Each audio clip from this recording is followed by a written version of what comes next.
Vers une IA plus écolo?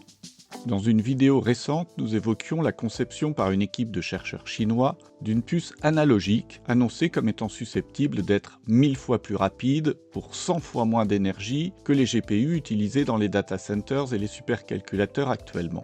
Eh bien, 2 articles indépendants dans les Échos de ce week-end faisaient aussi état de technologies permettant de faire un saut dans les performances en vitesse et ou en consommation d'énergie.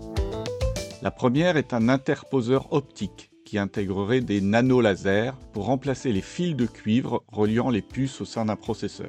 Cette technologie est développée par la start-up Encodine, présente sur le plateau de Saclay mais qui va déménager dans la Silicon Valley, et qui a récemment levé 16 millions d'euros.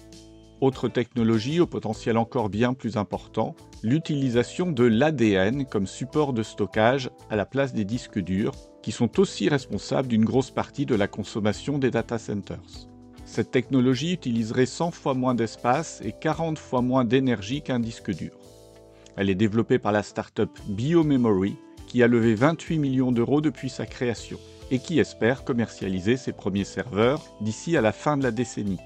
Ce dernier point nous rappelle que les technologies de rupture comme celle-ci sont longues à mettre au point et que 1000 obstacles peuvent encore se dresser avant une éventuelle industrialisation et commercialisation.